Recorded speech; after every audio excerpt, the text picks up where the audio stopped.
Hi Hazel, I'm going to be doing the video response to today's paper. Uh, Today was talking about the Phoenix area, and I'm just going to break down your paper. So talking about the business and commercial aspect of the Phoenix area, for me it seemed like a walk down memory lane or to like little locations that I hold so much like precious memories and like culture embedded in. Um, every single time they mention a place, I could picture perfectly a place where I go, and it made sense how the Phoenix area kind of grows out, and you kind of see the same. Well, for me, uh, I could see the same resemblance to where I'm from and how these places are dispersed. Especially when it talks about how it looks to the demographics. Some of the places look for the emerging population of Latinos and catering their needs, but other businesses such as Llanteras, they require more of a core Latino neighborhood to truly thrive in their business.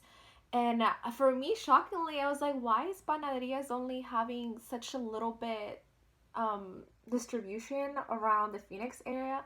But then when I looked back to how it looks in my eyes and what I see in my location, I was like, oh wow, it's kind of the same, and it makes sense. The way they addressed it in the text is that there's other places catering for the needs that you see in Panaderias, such as having tortillerias, which have their own place and can also be in the panaderia, and it's probably not needed. And the way that panaderias are used are more for celebrations, more for festivities and stuff like that.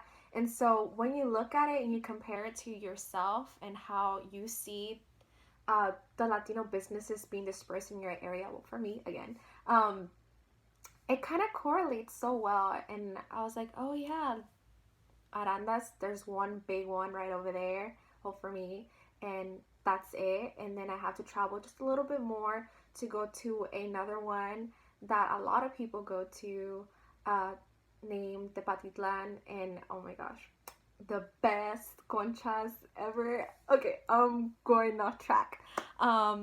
For the films, wow, you did notes. You really went very thorough onto this paragraph. Um, you mentioned things that I did not mention, such as the Salt River flood.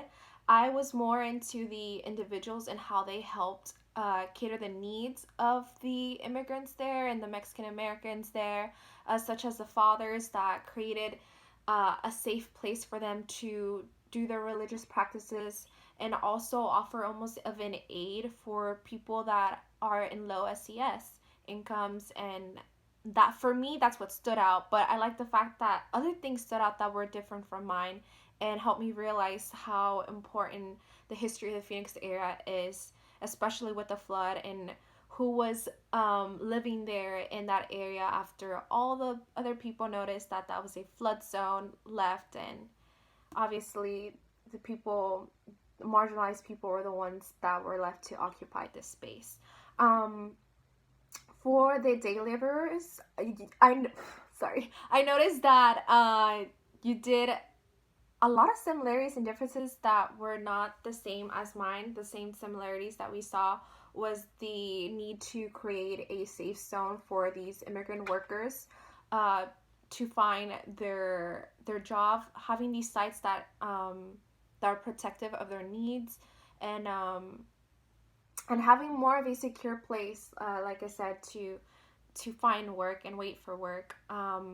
Moving on to what you would do to change, or I guess in a way facilitate the immigrants' way of finding work through by being day laborers, is one thing that stood out for me was the fact that you would have, I guess you would cater a service to help them learn English.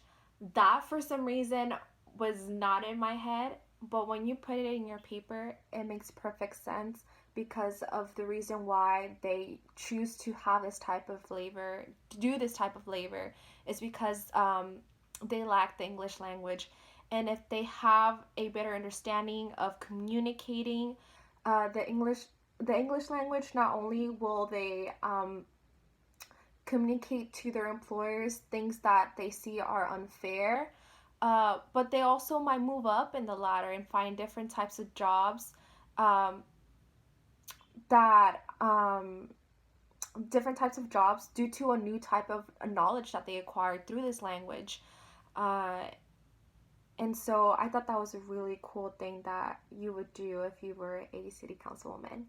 All right, and that is it. I hope you're having a great week in the midst of all of this.